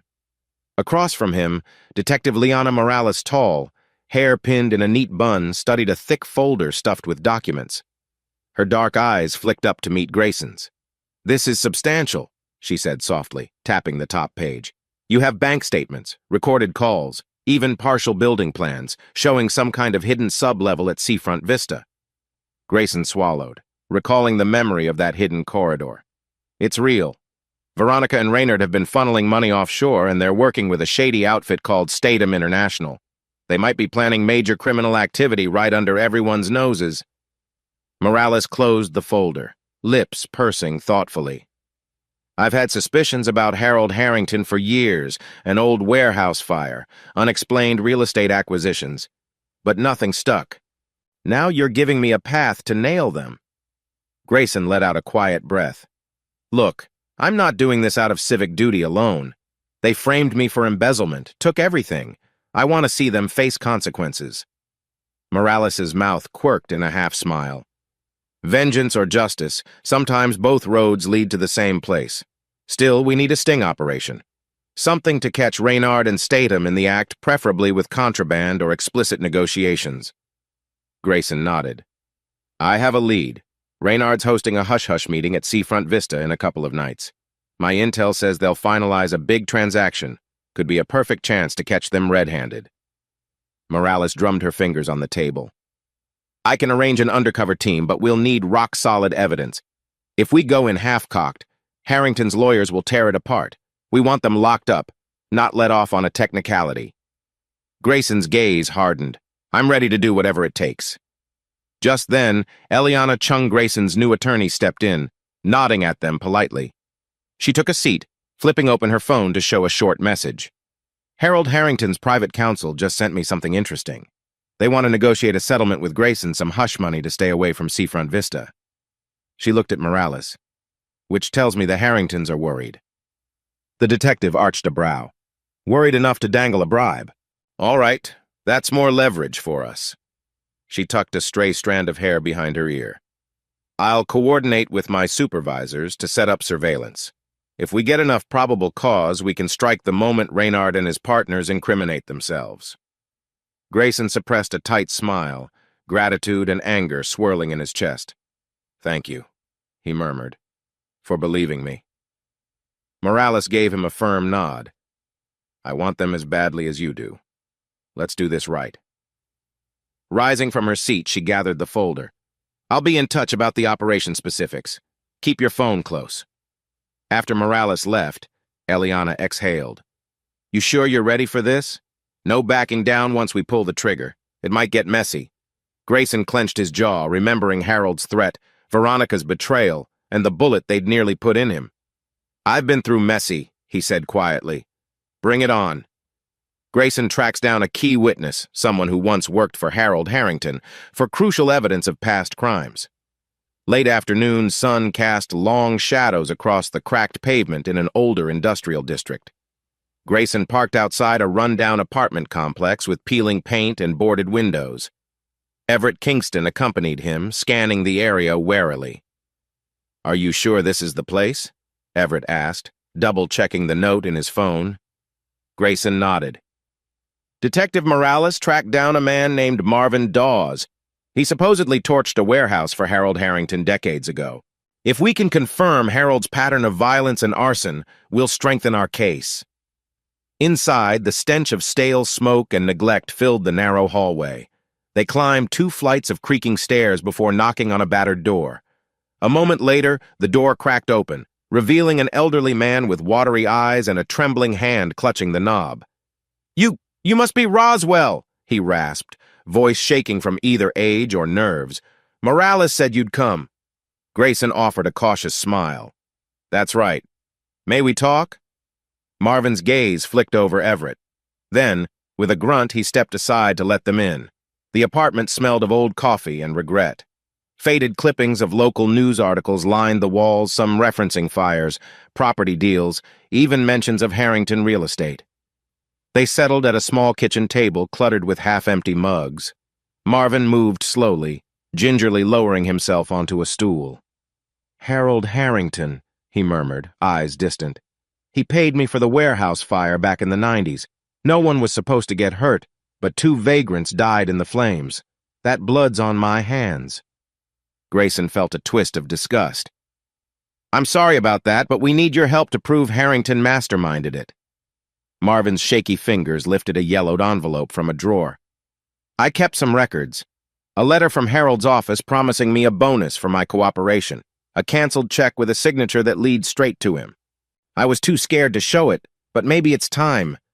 Everett leaned in, eyes sharp. "This is huge. If you testify that Harold Harrington ordered arson to get cheap property, we can link it to his pattern of intimidation for Seafront Vista." Marvin nodded, tears brimming. "He said it was just business. I served time for that fire but never said a word about him. He threatened my family if I spoke. I've got nothing left to lose now."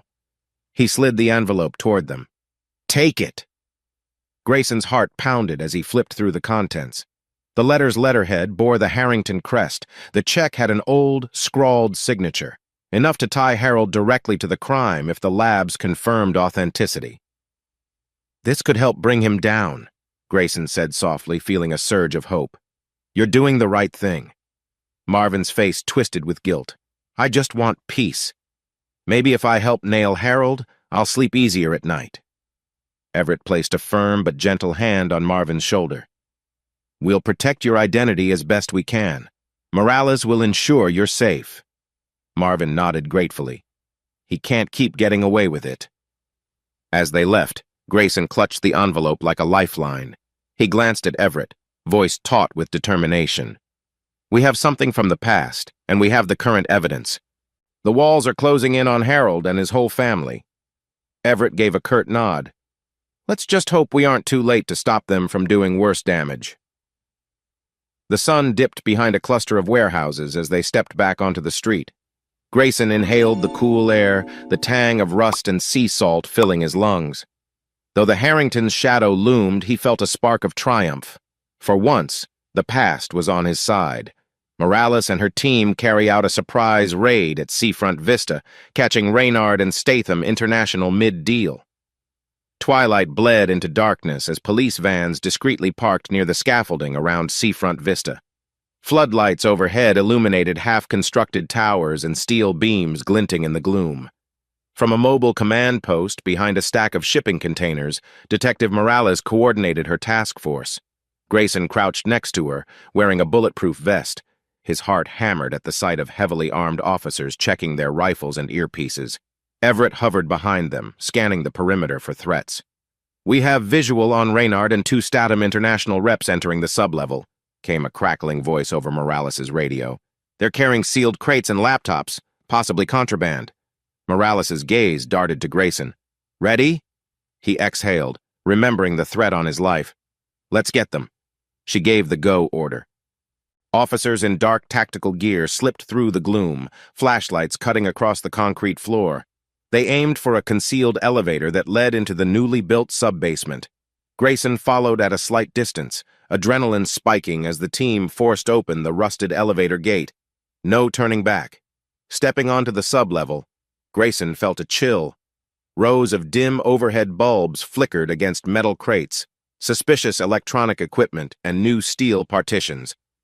Reynard Harrington stood near a group of men in suits the Statham reps. Their faces whipped around at the sudden intrusion. "Police! Hands where we can see them!" One officer barked, guns drawn. Chaos erupted. One Statham operative reached for a sidearm. Police fired a warning shot into the ceiling. Sparks rained down. Reynard ducked behind a crate, cursing under his breath.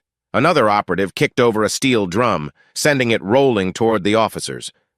Grayson spotted a glimpse of something that looked like a sealed weapon case. His blood ran cold. They really were smuggling arms or surveillance hardware. He dashed behind a support column as bullets ricocheted off metal. Everett, clad in tactical gear, flanked two officers. They advanced methodically, forcing the Statham men to yield. In the confusion, Reynard tried to slip away, but Morales cut him off, her pistol aimed. "End of the line, Harrington," she snapped. Reynard glowered, breathing hard.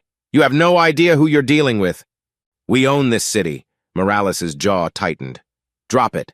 Hands on your head." For a split second, Reynard twitched as if he might fight. Then, rationality seeped in, and he raised his arms. Two officers pinned him, snapping cuffs around his wrists. A wave of triumph coursed through Grayson as the Statham operatives were similarly subdued. Light fixtures hummed overhead, reflecting the tension in every face. Amid the swirl of activity, an officer signaled Morales. "Looks like we've got illegally imported equipment, unregistered firearms, and digital evidence linking them to offshore accounts. Enough to bury them." Grayson approached, heart in his throat. Reynard glared at him with unmasked hatred. "You think this ends here?" Reynard hissed. "We still have powerful friends." Grayson's voice was steady, though emotions churned beneath. "Let them come. This is over for you, Reynard."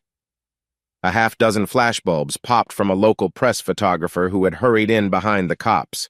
The scene was chaotic arrests, crates pried open, everyone shouting. In that cacophony, Grayson caught a glimpse of the Harrington empire crumbling, and it was glorious. With Reynard arrested, Veronica is also apprehended for conspiracy. Harold collapses upon the public unveiling of evidence. A makeshift holding area was set up in a vacant conference room downtown, where Reynard Harrington and several Statham associates were processed. Their suits were rumpled, cuffed wrists chafing. Grayson stepped in cautiously, escorted by Morales. A hush fell as he eyed his former partner. "You'll regret this," Reynard spat, voice shaking with simmering rage. "We're Harringtons, we'll get out." Morales shot him a cold stare. "You'll see how far that name gets you once we file federal charges." The next hour blurred as more news broke. Police had seized additional Harrington properties, while reporters swarmed the building. Then, a uniformed officer escorted a shaken Veronica Harrington through the door. Her hair was disheveled, cheeks streaked with tears. She caught Grayson's eye, terror and betrayal swimming in her gaze. It wasn't supposed to go this way," she whispered, voice trembling. "Reynard assured me we'd be safe, that no one could touch us." Grayson's stomach twisted, remembering the love they once shared. "You chose the wrong side, Veronica," he said quietly, raw emotion scratching at his throat. "I tried to warn you." Tears brimmed at the corners of her eyes. She opened her mouth, but no words came. The officer pulled her away to process her booking, the clang of the door echoing in the corridor. Outside, the city's night sky was ablaze with headlines on digital billboards. Harrington Empire under siege. Shocking crimes exposed at seafront vista. Grayson watched from an overhead balcony, blood pounding in his ears. Everett joined him, placing a steady hand on his shoulder. "She's in custody," Everett said, "and Reynard's not going anywhere either." Grayson nodded numbly. "What about Harold?" Everett sighed, fishing out his phone. "He's locked up in his mansion, but we have eyes on him. And—" He paused as a text popped up. "They say Harold just had a severe collapse. Paramedics are rushing him to the hospital, apparently a stroke or heart attack." Grayson felt a hollow pang. Part of him raged that Harold deserved whatever fate came his way. Another part felt the sting of betrayal anew. That man was his biological father, after all. "So it ends like this," he whispered, leaning on the railing. Everett nodded grimly.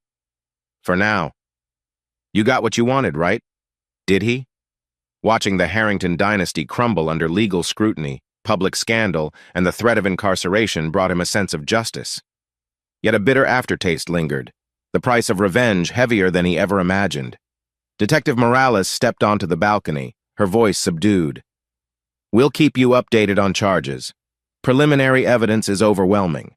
Reynard and Veronica, it's not looking good for them." Grayson let out a shaky breath, the weight of everything pressing down. "Thank you, Morales. I owe you one." She managed a tired smile. "Just doing my job. Meanwhile, the FBI might want your testimony regarding Statham's involvement. Keep your phone on." He nodded, mind reeling with the gravity of it all. Down in the lobby, reporters clamored for statements, cameras glaring. The Harrington name, once a fortress of prestige, had toppled. "Let's go," Everett said gently, guiding Grayson away from the chaos. They exited through a side door into the night's humid air. Sirens wailed in the distance, an ambulance speeding away from the Harrington estate, carrying a collapsed herald. The city lights blinked overhead, uncaring of personal tragedies. Grayson paused by his car, looking up at the swirling sky. "It's over," he murmured, though an ache of uncertainty twisted in his chest. Everett gripped his shoulder. "You did what you had to." With a final exhale, Grayson slid into the driver's seat. He started the engine, the hum of the motor blending with the distant sirens, and drove off into the city streets. Though the Harrington Empire was brought to its knees, a jagged sense of loss lingered. Victory, he realized, doesn't always taste sweet. Grayson, having regained control of Seafront Vista, prepares to rename the company and reflects on what he's lost. Late afternoon sunlight slanted through the floor-to-ceiling windows of what used to be Roswell Harrington Developments. The once bustling office now felt hollow. Employees had been reassigned or resigned altogether after the scandal, leaving a skeleton crew behind. Grayson Roswell stood in the corner of his old workspace, packing the last of his personal belongings into a worn cardboard box. Outside those windows, the city skyline glimmered, yet inside, dust motes drifted lazily, undisturbed by the hush. Grayson paused over a small framed photograph. Him and Veronica, smiling during the early days of Seafront Vista's launch party. She wore a champagne-colored dress, hair in effortless waves, leaning into him with that luminous grin he once thought so genuine. He swallowed hard. She lied to me, orchestrated half the schemes that almost ruined me. Yet the memory in this photo, it felt heartbreakingly real. For a moment, the sting of betrayal receded, replaced by a bittersweet ache. A knock sounded at the open door. Everett Kingston stepped in, wearing a dark polo and jeans. "Hey," he greeted gently. "You about done here?" Grayson set the photo face down. "Yeah, just cleaning out the last drawer. The rebranding paperwork came through this morning. We'll officially be Roswell Projects by next week." Everett nodded. "It's a good name," he said, crossing his arms. "Wipes out any trace of Harrington." Grayson's mouth twisted in a wry half-smile. That's the idea. He forced himself to glance around the room, an echo of countless meetings, arguments, fleeting triumphs. "You sure we can handle everything with so few staff?" "We'll manage," Everett assured him, voice steady. "We'll hire new faces once we're on our feet. Word around town is a lot of folks admire how you stood up to the Harrington machine." Grayson snorted softly. "Admire or pity me? Either way, I'll take it." He moved to grab a thick binder labeled Seafront Vista Revised. "We start renovating the site next week, right? Stripping all the hidden compartments, redoing the structure?" Everett handed him a fresh set of keys. "Yeah, we're turning it into the honest project you originally wanted. No off-the-books expansions, no shady investors, just the clean, ambitious development you dreamed up ages ago." Grayson exhaled, mind drifting back to the day Veronica first praised his designs. How naive I was. I still can't believe how close it all came to collapsing. Guess I owe you and Adelina more than I can ever repay.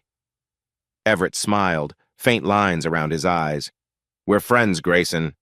That's what matters." Grayson's gaze flicked to the photo once more. He recalled the intense swirl of heartbreak, shock, and anger that had propelled him here. Veronica in custody, Harold in the hospital, Reynard facing multiple charges. The entire Harrington name had imploded in a matter of weeks. It was everything he wanted, yet it felt hollow. As if reading his mind, Everett placed a hand on his shoulder. "Don't beat yourself up. She chose her side.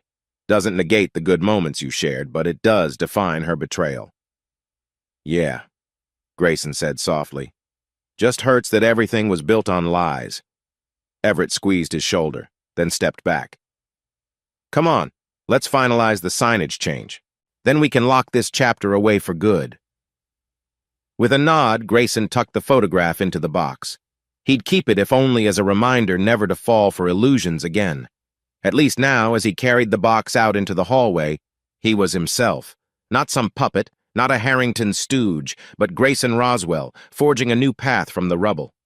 The elevator ride down felt surreal, a quiet farewell to the storms he'd weathered. Outside, the sun blazed across the building's mirrored facade, where soon a new sign would read Roswell Projects. Grayson paused on the sidewalk, feeling the city's pulse in the heat shimmering off the pavement. A pang of sadness fluttered in his chest, but also a spark of hope. This is just the start, he reminded himself, hoisting the box under his arm. I'm free to rebuild on my own terms. Grayson visits Veronica in a temporary holding cell, confronting her about her choices and the end of their relationship.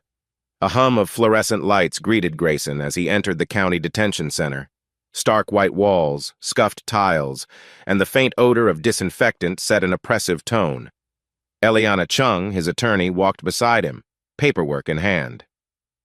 She's agreed to see you, Eliana murmured, guiding him past the reception. But be ready, she might be defensive or emotional. Grayson nodded, bracing himself. I just want closure, he said quietly. They passed several doors before a uniformed guard opened a small interview room. Inside, Veronica Harrington sat at a metal table, wearing a gray jumpsuit. Her hair was pulled back in a messy bun, face drawn with fatigue. She looked up, eyes flickering with a mix of anger, regret, and desperation. Eliana stayed by the door as Grayson moved to sit across from Veronica. A thick pane of plexiglass separated them, forcing them to speak via a small vent. For a moment, neither said a word, the silence thick with unspoken tension. Finally, Veronica pressed her lips together. I heard about the rebranding, so that's it, huh? Everything we built tossed aside, renamed. Grayson let out a short breath, ignoring the pang in his chest. We built it on lies, he replied, voice steady. You made your choice. Her gaze dropped to her hands, which were trembling slightly on the table. Reynard manipulated me, she said in a hushed tone. Harold, too. They said we had no choice, that this was the only way to secure Seafront Vista's future. He studied her, recalling the passion she once showed for the project, her brilliance in negotiations. You knew it was dirty, he countered. You still went along. Then you framed me to save yourself. Veronica's eyes brimmed with tears. I thought it would protect us, she whispered. I was terrified of losing everything. Harringtons never lose, you know? A bitter laugh escaped him. Well, that's proven false. Your father's in the hospital, your brother's in jail, and you're sitting here about to stand trial. She flinched, tears spilling over. Grayson, She paused, voice cracking. I can't take back what I did, but part of me truly loved you. It wasn't all a sham. A painful ache twisted in his chest. Memories flashed her laughter, late-night brainstorming sessions, the warmth of her body next to his. If you loved me, you wouldn't have turned on me so completely, he said softly. Love means trust. She covered her face with her hands, shoulders trembling. I'm sorry, she choked out, voice muffled. I'm so sorry. He swallowed back a wave of pity, forcing himself to stay composed. Sorry doesn't fix what you did, and it doesn't rebuild what we destroyed. Hesitating, he placed his palm against the plexiglass, not sure why, maybe a final farewell. I hope you find your peace, Veronica, but I can't be there for you anymore. She lifted her head, eyes shining with tears. I understand, she whispered, voice taut with heartbreak. A guard rapped on the door, signaling the visit was up. Grayson rose, meeting Veronica's gaze one last time. In it, he saw love, regret, fear, and 1,000 Eifenleys. But it was too late. The illusions had shattered, leaving only harsh reality. He turned, stepping out of the room. Eliana shot him a sympathetic glance. Outside, the early evening sky glowed pink with sunset. Grayson inhaled the fresh air, feeling a heavy sadness but also an odd sense of relief. He'd said goodbye to the final thread tying him to her. Now, he was free to move on. Grayson visits Harold in the hospital, confronting their blood connection one final time. Rain drummed steadily on the hospital's glass roof, droplets streaking down in glistening patterns. Grayson navigated pale linoleum corridors until he reached the intensive care unit. An orderly nodded politely, letting him through to Harold Harrington's room. Harold lay motionless, attached to monitors that beeped softly. His face looked ashen, thinner than Grayson remembered. A private nurse hovered in the corner, adjusting IV lines. "Mr. Harrington's stable," she whispered, stepping out. "He drifts in and out of consciousness." Grayson approached the bed, heart heavy with conflicting emotions. This man was my father, biologically at least. He manipulated me from birth. Memories of Harold's threats, the coldness in his eyes, and the final confrontation flooded Grayson's mind. Yet seeing him so frail sparked a flicker of pity. He swallowed, sank into a chair beside the bed. "Harold," he began softly, "I guess this is how it ends. All your power, all your schemes gone." His gaze rested on the shallow rise and fall of Harold's chest. "You used me for your empire, then threatened to destroy me when I fought back. But we share blood. Strange, isn't it?" The machines hummed, lines zigzagging across their screens. A faint rustle escaped Harold's lips, though he didn't wake. Grayson exhaled, voice trembling with pent-up emotion. "You were never really a father to me.